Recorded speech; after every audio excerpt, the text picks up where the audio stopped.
You don't choose to shut down during conflict. You don't decide to overreact. It just happens. Like something older is pulling the strings. So the real question isn't what's wrong with me. It's whose script am I still acting out? By the end of this video, you'll uncover 5 emotional archetypes that secretly shape the way you feel, speak, and respond, often without your consent. Yes, your reactions feel personal, but Jung showed us they're often inherited, unconscious, collective. You think it's just your mood? It's your emotional identity playing itself again. You feel it in your chest before it happens. A tension, a pressure, the sense that if you don't explain yourself thoroughly, something bad might happen. So you start talking, clarifying, qualifying, apologizing for things you haven't even done yet. You don't just speak, you defend, even when no one's attacking. This is the first emotional archetype that rules our reactions, the over-explainer. You tell yourself you're being kind, that you're just being clear, that it's better to be misunderstood for saying too much than for saying too little. But if you slow down, if you really look, you'll see the truth. You're not explaining to connect. You're explaining to protect. Because somewhere deep inside, you've learned this rule. If I am perfectly understood, I won't be rejected. The over-explainer isn't born from confidence. It's born from anxiety, from growing up in environments where you had to earn your safety by being agreeable, precise, emotionally predictable, where no wasn't safe unless it came with a soft smile and a paragraph, where honesty required cushioning, where your feelings were too much, too fast, or too vague. So now, as an adult, you preemptively soften yourself. You coat your truth in disclaimers. You add caveats to your needs. You spend entire conversations managing how the other person might interpret you. It looks like good communication, but it often leaves you feeling unseen, drained, and quietly resentful. Because no matter how many words you use, they never feel like enough. And beneath it all, you're not really trying to be understood. You're trying not to be misunderstood. That's a different kind of fear. Carl Jung wrote, "Shame is a soul-eating emotion, and the over-explainer is shame in motion, a voice that whispers, 'You are too much.' Your truth will hurt them. Say it nicer. Say it better. Say it again, just in case." It's the emotional archetype of the child who had to explain themselves out of punishment, out of rejection, out of silence, and now it lives in your adult life, in emails that are too long, in texts that reread and rewrite themselves before sending, in conversations where you leave exhausted, not because you spoke, but because you never stopped defending your right to speak at all. This archetype often goes unnoticed because society rewards it. We applaud the polite, the diplomatic, the ones who take up less space. But there is a cost. Over time, the over-explainer becomes afraid of clarity because clarity is vulnerable. Clarity doesn't apologize. Clarity risks being misunderstood and surviving anyway. And that's the real fear, that someone will hear your truth and walk away. So instead, you drown your truth in explanation, hoping no one notices the fear beneath your calm voice. But you don't need to keep doing this. You don't need to buy love with perfect language. You don't need to rehearse the safest way to exist. You don't need to fold yourself into pleasing shapes for people who haven't even asked for them.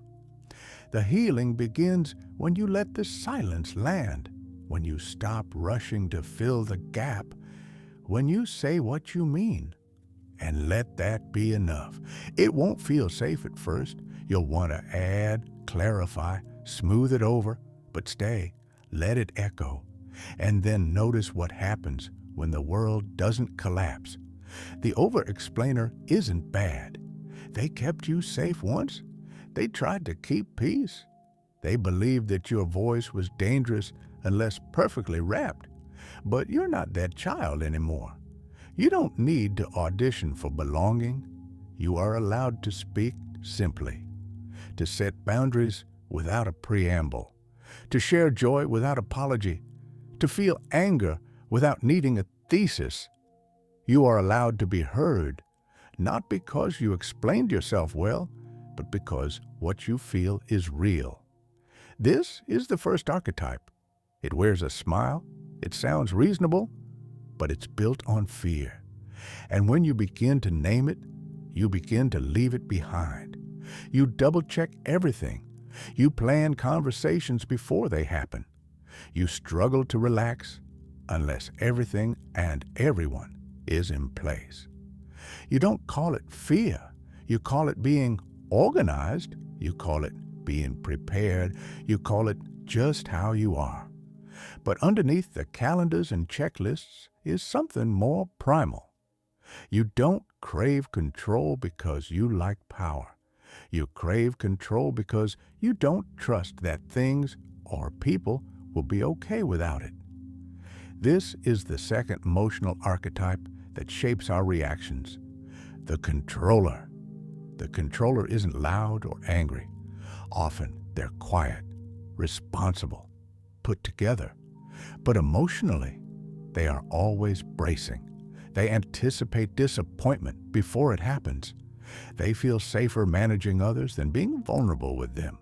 They confuse leadership with never asking for help. It's not about arrogance, it's about survival. Because somewhere in the past, chaos taught you a lesson.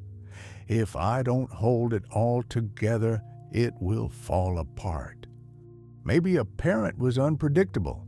Maybe you were forced to grow up too early. Maybe no one showed up unless you asked 3 times and cleaned the house first. So, you took on the weight. You became the stable one. You took responsibility for everyone's moods. And you never let go. Carl Jung said, "The most terrifying thing is to accept oneself completely." For the controller, the most terrifying thing is to accept how powerless they really felt, and still sometimes feel. So instead of facing that old grief, they construct a life of predictability. They plan everything down to the hour. They tell themselves they're just proactive. But the truth is, they're still managing a storm that ended years ago, and that storm now lives in their nervous system. The controller doesn't explode. They contract, they tighten, they grip, and every unexpected situation feels like a test. So how does this archetype show up? In the way you try to fix people instead of feel with them. In how you offer solutions when someone just wants presence. In how your chest tightens when something is off schedule. In how hard it is to trust, not just others, but life itself. Because letting go would mean accepting that not everything can be prepared for. That love can't be controlled, that not every outcome is your job to manage. And that's terrifying. So what's the way out?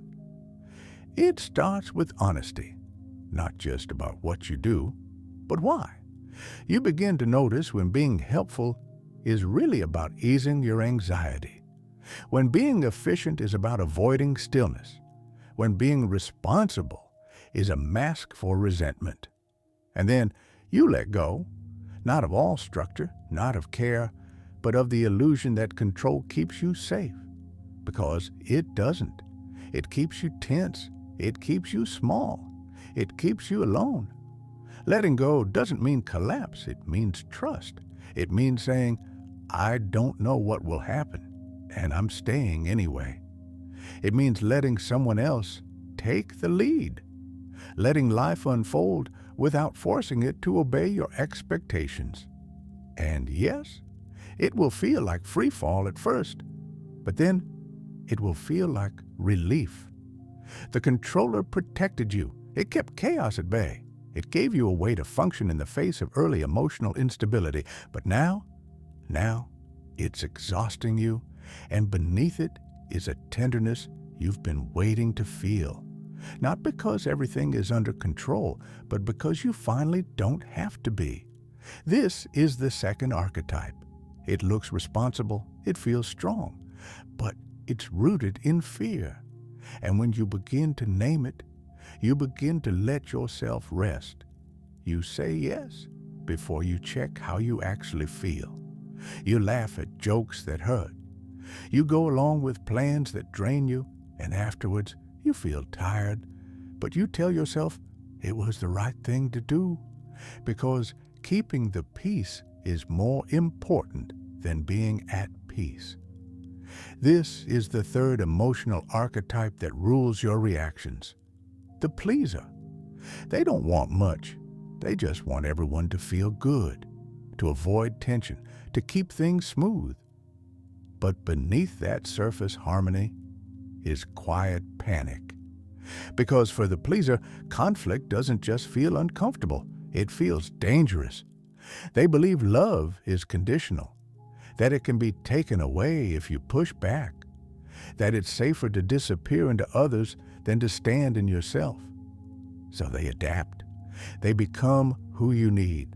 They read the room like a script, and they edit themselves line by line, not because they're fake, but because they've learned that honesty comes with a cost. Carl Jung wrote, "The privilege of a lifetime is to become who you truly are." But the pleaser learned early that being yourself might be too much, too messy, too intense, too different. So instead of authenticity, they chose safety, shape-shifting, agreeing, smoothing over, and the world often rewards them. They're praised for being kind, for being helpful, for being so easy to be around. But no one sees the burnout underneath, the quiet grief of someone who's always available and never fully seen. The pleaser's reaction isn't loud, it's fast. They offer help before anyone asks. They apologize when they've done nothing wrong. They avoid honesty if it might make someone uncomfortable, not because they want to deceive, but because they think truth will cost them love. So how does healing begin? It starts by pausing, by noticing the moment you feel that automatic yes rise in your throat, and asking, "Do I mean this?" It starts by letting silence hang after you express a need, instead of immediately softening it, by tolerating the discomfort of not being immediately understood, by saying no, gently but clearly, and allowing the world to keep turning. Because it will. You begin to learn that not everyone will leave if you disappoint them. And if they do, they were never really choosing you to begin with. You begin to feel your own shape again, what you like, what you value, what you want, beyond other people's wants. You learn that real peace doesn't come from pleasing everyone. It comes from no longer abandoning yourself to keep others calm. This is the third archetype. It looks generous, it feels polite, but it's fueled by fear. And when you begin to name it, you begin to come home to yourself. You don't stop to breathe. You respond fast, sharp, decisive, before anyone sees what you're really feeling underneath. You shut the door before it opens. You end the conversation before it begins. You armor up the second something feels off, even slightly, and people call you strong, director, clear. But that's not how it feels on the inside. On the inside, you're scanning for a threat, preparing for disappointment, anticipating the moment everything changes so it doesn't catch you off guard. This is the fourth emotional archetype that rules your reactions, the reactor. The reactor doesn't wait, doesn't process, doesn't soften. They respond because stillness feels unsafe. They meet perceived threat with preemptive intensity. They speak first, leave first, cut off first. Why? Because once, long ago, they weren't fast enough, and it hurt. So now they move before the pain does. The reactor isn't cruel, they're scared, not of others, but of feeling small again, powerless, unprotected. Carl Jung wrote, "Where love rules, there is no will to power, and where power predominates, love is lacking." The reactor chooses power because love felt too unreliable, so they build walls. Not physical ones, emotional ones. They become masters of tone, timing, distance. Their nervous system is always watching, always preparing for the moment when someone gets too close, because closeness is dangerous. Closeness means they might see your tenderness, your need, your fear, and that, to the reactor, is the ultimate exposure. So they stay in control, quick to call out, quick to move on, quick to burn bridges that haven't even caught fire. But what they're really running from is vulnerability, because vulnerability means not knowing what the other person will do. And the reactor prefers pain they cause themselves over pain caused by surprise. So how do you soften this archetype? Not by forcing slowness, but by reintroducing safety. You pause, not because you're wrong, but because you're not in danger anymore. You breathe before responding. You let a question hang in the air without rushing to solve it. You let someone finish their sentence, even if it stings, just to see what happens when you don't strike back. You learn that discomfort doesn't always mean threat, that being wrong doesn't mean being worthless, that being seen doesn't mean being destroyed. You practice holding two truths at once. I feel the urge to protect myself, and I can choose a new response. It won't feel good at first. It might feel like weakness, like you're losing ground. But really, you're gaining space between the stimulus and the reaction, between the memory and the present moment. The reactor helped you survive. They gave you speed when you needed it. They gave you control when you had none. They gave you voice when you were once silenced. But you don't need to live in defense mode forever. You're not who you were. And this present moment is not the past. This is the fourth archetype. It looks fierce. It feels sharp. But it's built on fear. And when you begin to name it, you begin to choose something softer, not weaker, just freer. You nod when something hurts. You say, "It's fine," when it's not. You go quiet, not to create peace, but to escape the risk of being misunderstood. You're not passive. You're not weak. You've just learned to retreat as a way of surviving. This is the fifth emotional archetype that rules your reactions. The disappearing one. They don't shout. They don't fight. They vanish emotionally, energetically, and sometimes physically. Not out of apathy, but because being fully present once came at too high a cost. Maybe you learned early that your feelings were inconvenient. Maybe your needs were too much for someone who is supposed to love you. Maybe the only time things were safe was when you were silent. So you disappeared. You became good at shrinking, at not needing too much, at being low maintenance. You became skilled at disappearing in a crowded room, even while smiling, even while nodding, even while saying all the right things. And slowly, you started confusing stillness with peace. But they're not the same.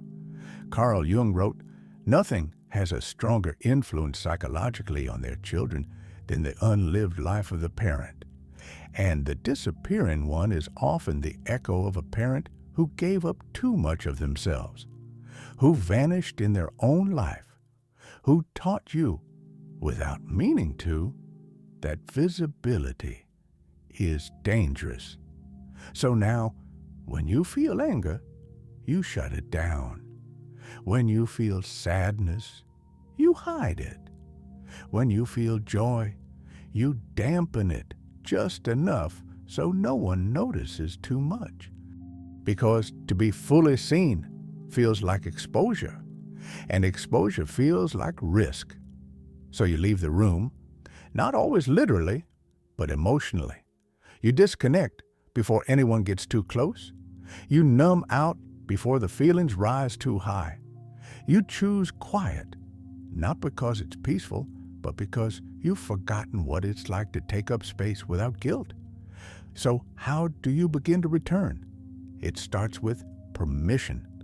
The permission to feel something and not hide it, to want something and not justify it, to disagree without fearing abandonment. You let your voice shake. You speak before you're certain. You allow people to see your edges, your anger, your sadness, your excitement, without immediately apologizing for taking up emotional space. You remember that presence is not a performance. It's not what you say. It's that you stay. You don't vanish from hard moments. You don't check out when things get intimate. You learn to stay in your body, to breathe through discomfort, to speak even when your inner voice whispers, "Don't make this about you," because it is about you, and it's allowed to be. The disappearing one isn't flawed. They're tired of filtering, tired of rehearsing silence, tired of holding everyone else's comfort above their own presence. But here's the truth. You can't connect if you're not here. You can't be loved if no one can find you. You can't be free if you're always halfway gone. This is the fifth archetype. It looks polite. It feels calm. But it's built on absence. And when you begin to name it, you begin to step back into the room. Not loudly, not perfectly, but fully. You were not born reacting this way. You didn't arrive on this earth as an over-explainer, a controller, a pleaser, a reactor, or someone who disappears. You became these roles, piece by piece, moment by moment, in response to what the world demanded or failed to give. They were brilliant adaptations, crafted not from weakness, but from your incredible sensitivity, your ability to read the room, to protect your heart before it could be broken again. But survival strategies, when used for too long, become prisons. And the cost of continuing to play these roles is that you forget there's someone underneath them, someone real, someone unperformed, someone waiting. Carl Jung believed that we are not fully ourselves until we make the unconscious conscious, until we see clearly the patterns we call personality and realize they are not us. They are what protected us. So now the question is not, how do I fix myself? It's, can I stay with myself even when I'm afraid? Can I love the part of me that reacts while gently inviting something deeper forward? Because this is not a call for perfection. It's a call for honesty, for presence, for the quiet courage to say, I don't need to be anyone else to be loved. You're allowed to slow down, to breathe before replying, to feel before fixing, to rest without disappearing. Your reactions are not flaws. They're messages. They're footprints that lead back to where it first hurt. And if you follow them without shame, you might find the person you were before the world told you who to be. That's the beginning of real freedom. not the absence of pain, but the presence of you.